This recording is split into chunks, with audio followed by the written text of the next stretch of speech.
আচ্ছা দেখেন, এটা এটা কি digital photography school dot com নামের একটা সাইট, ঠিক আছে? এখানে এটার ডিটেলসটা দেওয়া আছে, বা অ্যাডোবি ডকুমেন্টেশনও গিয়ে ফরম্যাটিং এর যে ব্যাপারটা এটা থাকতে পারে, থাকবে, থাকে ওখান থেকে দেখে নিতে হবে। তো এখানে দেখেন, as a photographer you shoot in raw or JPEG. যখন একটা ফটোগ্রাফার ছবি শুট করে তখন দুইটা ফরম্যাট নেয় ডিফল্ট, ঠিক আছে? একটা নেয় কি রো, আর একটা নেয় জেপিজি। রোটা অনেক বড় যখন ডাটা হয়, যখন অনেক বড় একটা ইমেজ আপনি মানে ক্যাপচার করেন তখন রো ফরম্যাটটা নেয়। বা আমরা এটা ডিজিটাল ক্যামেরায় বা ডিজিটাল ক্যামেরা বলেন, বা আপনার এই ডিএসএলআর বলেন, ঠিক আছে? রো সিলেক্ট করে দিয়ে নেওয়া যায়, ঠিক আছে? এগুলোকে আবার may start in Lightroom or Adobe Camera Raw. Adobe Raw Camera Raw দিয়েও এটাকে এডিট করা যায়, আবার লাইট রুম দিয়েও করা যায়। আমরা যখন একটা ছবির বিভিন্ন ধরনের করি, মানে কালার লাইট এই সেই দেই, দেখবেন যে ফটোশপ ছাড়াও এটা আছে, এরকম একটা অ্যাপ্লিকেশন লাইট রুম নামে, অ্যাডোবিরই, ওটাও অ্যাডোবির, ঠিক আছে? তারপরে রো ব্যাপারটা তো বুঝছেন। The article in not not mean to address how you have raw file to format like DNG digital negative, ঠিক আছে? তো একটা রোকে মানে পুরা জেপিজির মানে আলাদা একটা ফরম্যাট, ঠিক আছে? এটাকে মানে আপনি ওয়েব অ্যাপ্লিকেশনে বা কোথাও ইউজ করতে পারবেন না, ইমেজ হিসেবে ইউজ করতে পারবেন না, এক কথা। হ্যাঁ, ওইটাকে কনভার্ট করে জেপিজি করে তারপরে আপনি আপনার ওয়েবসাইটে বা ওয়েব ডকুমেন্টেশনে বা ইয়াতে ইউজ করতে পারবেন র ফরম্যাটটা, ঠিক আছে? তো প্রথমে আসি পিএইচডি। পিএইচডি আসলে কি? You will want to save a Photoshop PhD when you have many layers that you want to কি preserve, ঠিক আছে? যখন আপনি একটা ফটোশপে কাজ করবেন, এটাকে যখন সেভ করতে যাবেন, ডিফল্টলি সেটা কে নিবে, কি নিবে? পিএইচডি নিবে। এবং পিএইচডি যখন নিবে, ওর লেয়ার, ওর যে যতগুলা কাজ আছে সব ওরকমই থাকবে, আপনি যাতে অন্য কোথাও নিয়ে গিয়ে কাজটা আবার পুনরায় করা যায়, করতে পারেন। Useful saving the way will retain adjustment layer your masks shape, মানে যা আছে আর কি, layer, mask, shape, clipping, path, layer style আর ব্লেন্ডিং মডেল সবকিছুই থাকবে, ঠিক আছে? এইটাই বোঝানো হয়েছে। তো পিএইচডি ফাইল যদি একটা সেভ করেন তাহলে এই অপশনগুলো যেমন করছেন কাজ ওই রকমই থাকবে, লেয়ারের নাম যেরকম দিবেন ওরকম থাকবে, মার্কসের নাম যেরকম দিবেন ওরকমই থাকবে, আপনি ব্লেন্ডিং করবেন যখন তখন ওরকমই থাকবে, ঠিক আছে? Useful of need to maintain transparency, এবং যদি আপনি লেয়ারটা ট্রান্সপারেন্সি নেন তাহলে ওটাও অবিকলই থাকবে, ওটা হোয়াইট হয়ে যাবে না বা ডিফল্ট কোনো কালার নেবে না, ঠিক আছে? PhD often are large in size, ঠিক আছে? এটা কি অনেক বড় সাইজের হয়, মেগাবাইট বা এরকম, যে কাজের উপর ভিত্তি করে অনেক বড় সাইজ হয়, ঠিক আছে?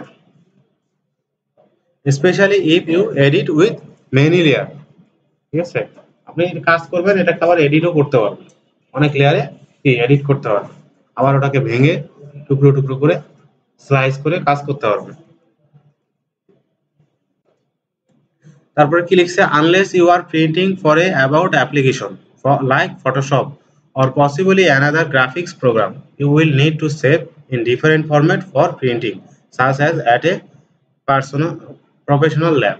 আপনি যখন এই ইমেজটাকে এখান থেকে ডাইরেক্ট প্রিন্ট করতে পারবেন না, ঠিক আছে? মানে পিএইচডি ফরম্যাটটা প্রিন্ট করা যায় না বা অন্য কোথাও ইউজ করা যায় না। এটাকে যদি প্রিন্ট করতে যান তাহলে আপনাকে জেপিজি ফাইল বা প্রফেশনাল ল্যাব নামের একটা ফরম্যাট আছে, ওখানে কনভার্ট করে তারপরে ওটাকে কি করতে হবে? প্রিন্ট আউট করতে হবে, ঠিক আছে? তারপরে you can not display to web in this format, এই ফরম্যাট ইউজ করলে ওয়েবে আপনি এটাকে ইউজ করতে পারবেন না, বা ওয়েব পেজে এই ইমেজটা ইউজ করতে পারবেন না। যেমন এখানে দেখেন, এই যে ইমেজ, এটা একটা ইমেজ না, এটা কি এখানে ইউজ করা হয়েছে, এখানে কি ফরম্যাট, এটা অবশ্যই জেপিজি তো অন্য কোনো ফরম্যাট, এখানে কি ইউজ করা হয়েছে, এটা এখানে বলা হয়েছে। তাহলে আমরা জেপিজি তে কি মানে পিএইচডি তে কি বুঝলাম? আমাদের যে ফাইলটাকে সেভ করি ডিফল্ট, সেটা পিএইচডি ফরম্যাটে সেভ হয়, আর এটা ওয়েব অ্যাপ্লিকেশনে ইউজ করা যায় না। এটা একটা, এটা যদি মানে আমরা যদি পিএইচডি ফরম্যাটে সেভ করি তাহলে লেয়ার, ব্লেন্ডিং, মার্কস সব ওরকমই থাকবে, যাতে আমরা অন্য কোথাও এটাতে নিয়ে যেয়ে আবার এডিট করতে পারি, ঠিক আছে? তারপরে টিআইএফএফ একটা format, this target file format, এটা টার্গেট ফাইল ফরম্যাট, ঠিক আছে, is the highest quality and excellent for print. এটা কি অনেক ভালো কোয়ালিটির একটা ফরম্যাট, একটা ইমেজ অনেক ভালো কোয়ালিটি থাকে এবং প্রিন্টের জন্য এটা খুব ভালো। বলতে পারে এটা যখন বড় বড় ব্যানার ট্যানার বিলবোর্ডের যে ছবিগুলা, এগুলো কিন্তু সাধারণত জেপিজি হয় না, এগুলো টিআইএফএফ ফরম্যাটে করা হয়। কারণ কি, এগুলো অনেক বড় থাকে যাতে ইমেজের কোয়ালিটি বা প্রিন্ট করার পর কোয়ালিটি নষ্ট না হয়ে যায়। টিআইএফ, ঠিক আছে, retain information in layer depending how you save it. ঠিক আছে, এটা ডিপেন্ড করে কার উপর, আপনি সেভ করতেছেন সেটার উপর। আপনি কাজ করলেন 10 পিক্সেলের, ঠিক আছে, কিন্তু আপনি প্রিন্ট করবেন 100 পিক্সেলের একটা পেপারের উপর, তাহলে অবশ্যই এটা ফেটে যাবে। তো আপনি কাজের উপর এবং সেভ করার সময় সেভের উপর এটা আসলে নির্ভর করে। ঠিক আছে, আপনি যদি টিআইএফএফ ফরম্যাটেই সেভ করেন এবং এই ইমেজটা তৈরি করছেন, সাপোজ উইথ দিচ্ছেন 1400, তাহলে একটা 1400 ওয়াইডের একটা পেপারের উপরে বা কাপড়ের উপর এটা যদি প্রিন্ট করেন, তাহলে কি অনেক কোয়ালিটিটা ভালো আসবে। ঠিক আছে, less then format so you will retain information for your image as you reopen and resave. এটাকে আবার ফটোশপে নিয়েও আসতে পারবেন, ঠিক আছে, ফটোশপে ওপেনও করতে পারবেন, আবার এটাকে রিসেভও করতে পারবেন, মানে আবার মডিফাই করে ইউজ করতে পারবেন। ঠিক আছে, তারপরে JPG format. JPG format joint photography expert group format. জেপিজির পূর্ণ অর্থ হলো জয়েন্ট ফটোগ্রাফি এক্সপার্ট গ্রুপ। ঠিক আছে, format is most common type. ঠিক আছে, মানে আমরা যে ইমেজগুলো মানে ইউজ করি বা দেখি বেশিরভাগই কি জেপিজি ফরম্যাট। ঠিক আছে, এটার পূর্ণ অর্থ কি, joint photographic expert group format. ঠিক আছে, is the most common type. না, এটা ফটোগ্রাফি হবে। ঠিক আছে, is the most common type, it viewable by the and can be use for print and web page. এটা কি যে কোনো জায়গায় প্রিন্ট করতে পারবেন, আবার এটাকে কি ওয়েবসাইটেও ইউজ করতে পারবেন, এটাই বলা হয়েছে। And another downside in this layer flatten it upon saving, so you lose the ability to back to pass the edit to tweak। ঠিক আছে, তার মানে কি, আপনি এটাকে পুনরায় এডিট করতে পারবেন কিভাবে, কেটে কেটে এডিট করতে পারবেন। পিএইচডির মতো কিন্তু আর এটাকে এডিট করতে পারবেন না, জাস্ট এটাকেই বলা হয়েছে। আর এটা the biggest down side is the best JPG format is lassi. যখন এটা বড় করবেন তখন এটা ফেটে যেতে পারে বা এর কোয়ালিটি কি নষ্ট হয়ে যেতে পারে, এই জন্য এটা কি লস প্রজেক্ট। ঠিক আছে, তারপরে আছে কি পিএনজি। পিএনজি হলো কি portable network graphics format, also create smaller file size. ঠিক আছে, এর সাইজটা কি হয়, জেপিজি যখন পিএনজি সেভ করবেন তখন এর সাইজটা কি হয়, অনেক ছোট হয়। যেমন আমরা একটা এরকম ফরম্যাট ক্রিয়েট করছিলাম বা এরকম ইমেজ কিন্তু ক্রিয়েট করছিলাম, সেক্ষেত্রে কি হয়েছে, ফাইলটা অনেক ছোট হয়েছে না। আচ্ছা, অবশ্যই।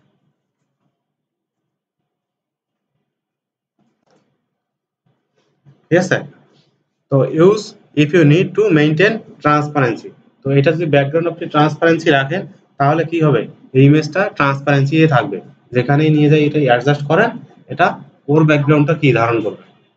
সো এটা এটা একটা ইউজফুল একটা ফরম্যাট। ঠিক আছে, আমরা লোগো টোগো ডিজাইন করলে বেশিরভাগ ক্ষেত্রে এটা ইউজ করি। ঠিক আছে, কারণ এর কোয়ালিটি ভালো থাকবে, আবার ট্রান্সপারেন্সিও মেনটেন করবে। তারপরে কি lossless format, so you will retain information for your image as you reopen and resave. এটা কি রিইউজ করতে পারবেন। ঠিক আছে, আবার এটা কি ওপেনও করতে পারেন। Often use for graphics indicated of কি গিফ জিআইএফ ফরম্যাট। ঠিক আছে, এটাকে জিআইএফ ফরম্যাট হিসেবেও বা জিআইএফ ওখানেও ইউজ করতে পারবেন। ঠিক আছে, জিআইএফ কি, এটা যখন আমরা দেখবো তখন বুঝবো আসলে ওখানে কিভাবে এটা ইউজ করা যায়। You can share this file on the web, এটা কি ওয়েব পেজেও ইউজ করতে পারবেন। ঠিক আছে,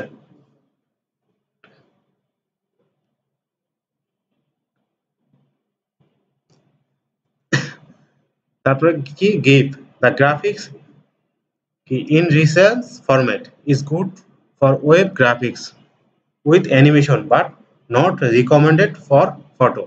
ঠিক আছে, আমরা যখন একটা জিআইএফ ফরম্যাট ইউজ করবো, সেটা অ্যানিমেশনের মতো কি করবে, বিহেভিয়ার করবে, কিন্তু এটা ফটো হিসাবে আমরা গণ্য করব না। ঠিক আছে, কেউ এটা ইমেজ হিসাবে গণ্য করে না বা বলে না, রিকমেন্ড করে না। ঠিক আছে, তো এইটা এটা দিয়ে আমরা কি করব, যখন আমরা কোনো ইমেজ দেখি না অনেক সময় গিফট মানে মুভিং করতেছে, এরকম দেখি না অনেক ইমেজ মুভিং করতেছে বা হাত পা নাড়াচ্ছে, ইমেজ বলি কিন্তু আসলে সেটাকে ইমেজ বলা হয় না, গিফট ফরম্যাট। ঠিক আছে? তো অনেকেই বড় বড় যারা ফটোগ্রাফার তারা রিকমেন্ড করে যে এটাকে ফটো না বলতে। ঠিক আছে, এটাকে গিফট ইমেজ বলতে। The down size is limited colour. ঠিক আছে, এটার কালার অনেক লিমিটেড কালার থাকে। ঠিক আছে, and does not handle photographer well. এইটার কালার কালার কি খুব লিমিটেড কালার থাকে, কোয়ালিটি অনেক খুব খুব একটা ভালো কোয়ালিটি হয় না। যখন আপনি একটা কোনো কিছু গিফট বানাবেন, গিফট ফরম্যাটে সেভ করেন, তখন দেখবেন ওটা একটু কালারটা ফ্যাকাশে হয়ে গেছে, মানে আপনি একুরেট যেটা চাইছেন সেটা হবে না, আর সামনে একটা নয়েজের মতো আসবে। ঠিক আছে, একটা সাদা নয়েজের মতো আসবে। আমরা যখন এক্সাম্পল দেখবো গিফটের, তখন দেখতে পারবেন।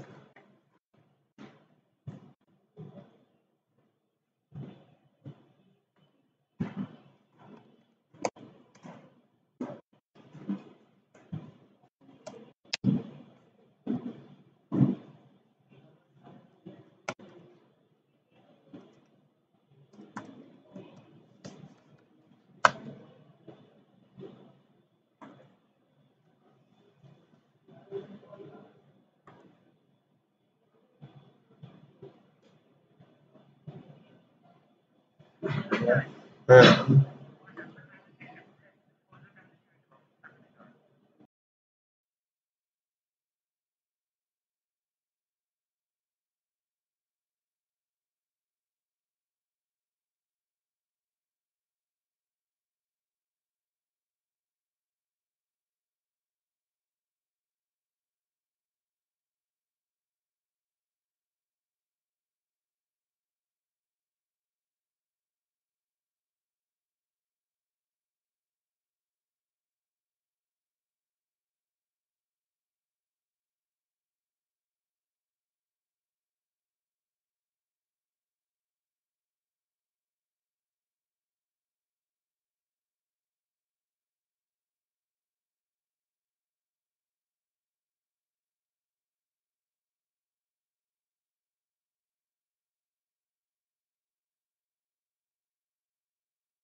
না না, পিক্সেল দিয়ে করবেন সবসময়। ইঞ্চি দিয়ে করতে পারেন, তারা যদি ইঞ্চির হিসাব দেয় তাহলে আপনি ইঞ্চি দিয়ে করবেন। তারা যদি বেশি ইঞ্চি দিলে তো আসবে না। এখন আপনি হ্যাঁ, মনিটরে ধরবে না এই জন্য না, ওরা ডিফল্ট একটা ইয়া নিচ্ছে যে এর বেশি হবে না। এর চেয়ে বেশি নিতে পারবেন আপনি, তাহলে আপনার মেশিনটা থাকা লাগবে সেরকম।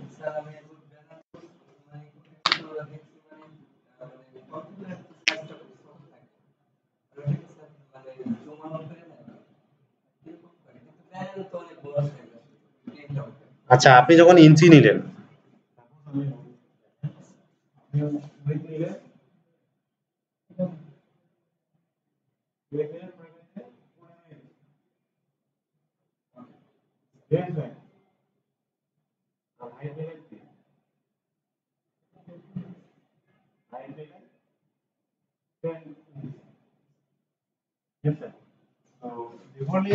আপনার মনিটরে কি রকম দেখাবে, এরকম দেখাবে না?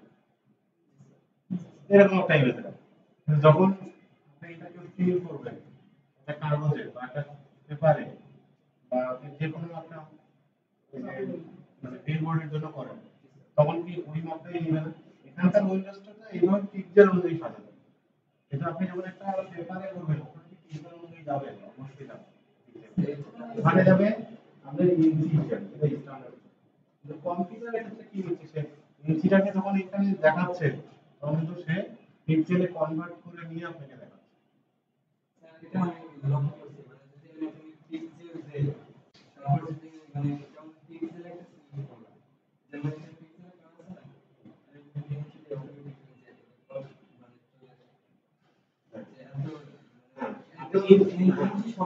এত পিক্সেল সেটা কিন্তু অটোমেটিক চলে আসে, তার মানে সে কম্পিউটার করে নিচ্ছে। যখন আপনি প্রিন্টারে, যেমন ইনজেক্ট প্রিন্টার আছে না, ইনজেক্ট প্রিন্টার যখন আপনি কোন ছবিতে প্রিন্ট করতে যাবেন, ঠিক আছে, তখন কিন্তু আপনার এই আমরা সাধারণত ডিফল্ট কম্পাউন্ড রেজোলিউশন 32 থাকে, ঠিক আছে। আপনি 400 দিলে কিন্তু ইনজেক্ট প্রিন্টার প্রিন্ট করতে পারবেন না, একদম কমপ্লিট নেবেন, তাহলে লিমিট আছে। ও 250 থেকে 350 এরকম নেবে, মানে 350 এর উপরে যায় প্রিন্ট করতে হবে পিক্সেল। তারপরে ও কনভার্ট করতে পারবে না, এজন্য করে। ঠিক আছে? আপনি যখন আপনি গ্রাফিক্সে যাবেন না, গ্রাফিক্সে কিন্তু অনেক অ্যালগরিদম ইউজ করে এগুলো তৈরি করা হয়। অনেক বড় বড় অ্যালগরিদম।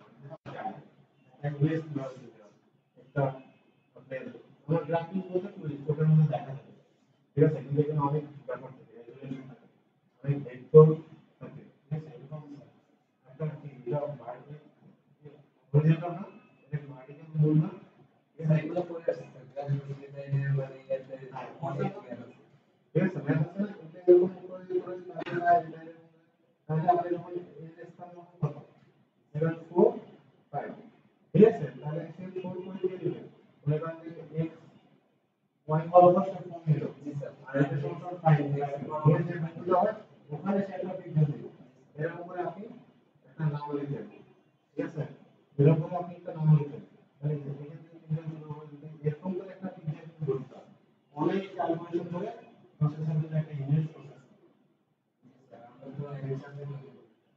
আমরা তো ওখানে আরেকটা যদি এই যে আমাদের বোর্ডটা যতটুকু আছে এই সাবজেক্টে কিছু একটা মেলাতে চেঞ্জ দেব নাকি আপনারা যখন এরকম বিলবোর্ড বা এরকম ব্যানার তৈরি করবেন না, তখন আপনি ওরা নাম দিয়ে দেবেন, আর এত ইঞ্চি বা এত সেন্টিমিটার একটা পরিমাণ হয়। স্যার আমি একটু বেশি ইঞ্চি দিয়ে দেখছিলাম সেক্ষেত্রে মানে না বেশি তো নেবেন, আপনি জানেন বেশি দেন, দেন 500 ইঞ্চি দেন। স্যার 500 এটা ধরেন কতটুকু দেন? এটা এখন কতটুকু আছে সেটা তো আমি বলতে পারবো না।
এটা কিন্তু সিলেক্ট হয়ে যাবে।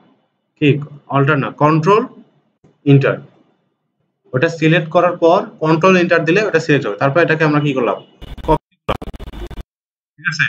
বা এই অংশটুকুর আমরা কালার চেঞ্জ করব, আমাদের যা খুশি তাই করতে হবে, ঠিক আছে। কপি করলাম, আমি এক্সাম্পল এই ইমেজের মধ্যে বসাবো, এখানে বসাবো, পেস্ট করে দেন, এখানে আসছে ইমেজটা, ঠিক আছে। আর এটা এখানে রাখলাম। তারপরে আমরা একইভাবে কি এখানে এগুলোর কাজ করতে পারবো না, একইভাবে নিতে পারবো না। আমি জাস্ট আপনাদের কি এই টুলের কাজটা দেখালাম, আমি কিন্তু এখানে পেন টুলের কাজটা দেখাচ্ছি। এটা অন্যভাবেও করা যায়, আপনারা করতে পারেন। এখানে প্রত্যেকটা টুলস কাজে লাগানো যায়।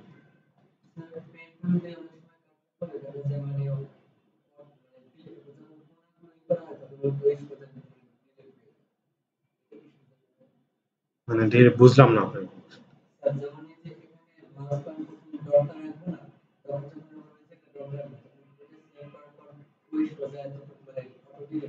হ্যাঁ, আচ্ছা, এখানে যে পেন টুল ইউজ করলাম না, ঠিক আছে, এখানে দেখেন পাথ আছে, শেপ আছে, ঠিক আছে। এখানে অনেকগুলো অপশন থাকে। সাপোজ আমি এখানে নিলাম, এদিক থেকে নিলাম, আপনি বলতে চাচ্ছেন নিলে অটোমেটিক সিলেক্ট হয়ে যায়।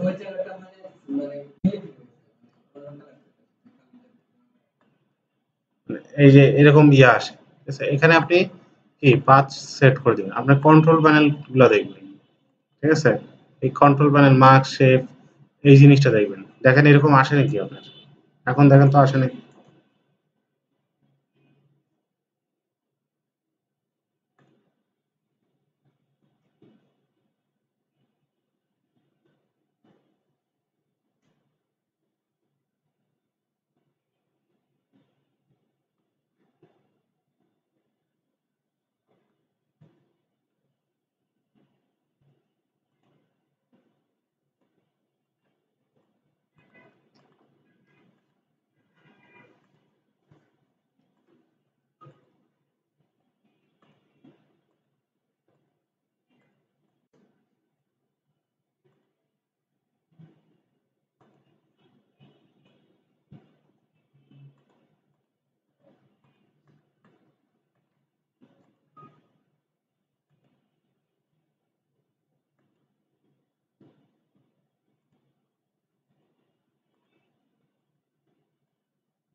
আচ্ছা, আপনি যেটা বললেন এই কারণে আসে, যখন আপনি যদি এখানে শেপ, এটা বলছে না, যখন শেপ সিলেক্ট করা থাকবে তখন এইটা প্রবলেম হবে, যখন পাথ থাকবে তখন আর এটা প্রবলেম হবে। আচ্ছা,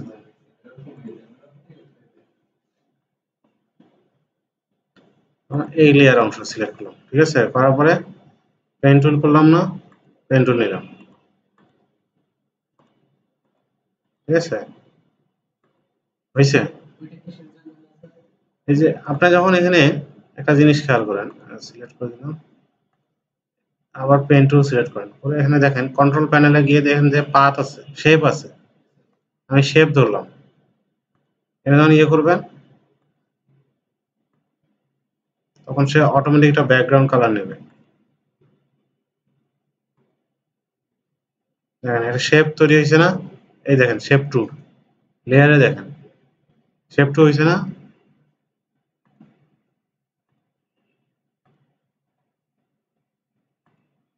এই যে হয়েছে, এরকম এটা বলতেছে না। তো আপনারা এটা ইয়া করে দিবেন।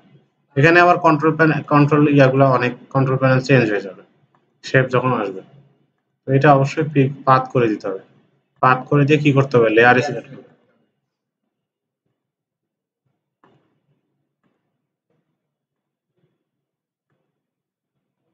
বুঝতে পারছেন? তো ইয়া করেন, এটুক করেন, প্র্যাকটিস করেন। কি প্রথমে সার্চ বক্সে লিখলাম ইমেজ অফ সাইজ, ঠিক আছে। কি করলাম, সার্চ করলাম, সার্চ করার পর কি সার্চ, সার্চ টুলস আছে না, সার্চ টুল সিলেক্ট করলাম, সিলেক্ট করার পর এরকম একটা সাইজ আসবে, যদি এনি সাইজ দেন তাহলে যে কোনো সাইজের ইমেজ আসবে, তাই না?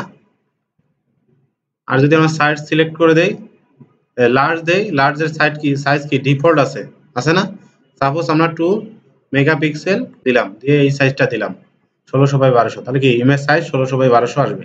এক্স্যাক্টলি যে ওরকম আসবে তা না, এর কাছাকাছি হলেও কিন্তু আসবে, ঠিক আছে? তারপর দেখেন আমরা যদি এক্স্যাক্টলি দেই তাহলে কি, মানে 550 বাই হাইট দিলাম 200, দেখেন ওরকম কিছুটা ওরকম সাইজের আসবে, এক্স্যাক্টলি এরকম কি আসবে না। 450/200 এটা এক্স্যাক্টলি আসছে, এটাও এক্স্যাক্ট আসছে, এটাও এক্স্যাক্ট আসছে, এরকম কিছুটা এক্স্যাক্ট আসবে, ঠিক আছে? তো আমরা এটা নিলাম, আরেকটা ইমেজ কি নিব, ন্যাচারাল ভিউ নিলাম, ন্যাচারাল কি ভিউ নিব, ন্যাচারাল ভিউ দেন, আসছে ন্যাচারাল ভিউ, কালার দেন, কোন কালার, কিরকম কালার চাচ্ছেন, সবুজ, তাহলে দেখেন সবুজ কালারে আসবে, আসছে না? এরকম করে সার্চ করতে হয়।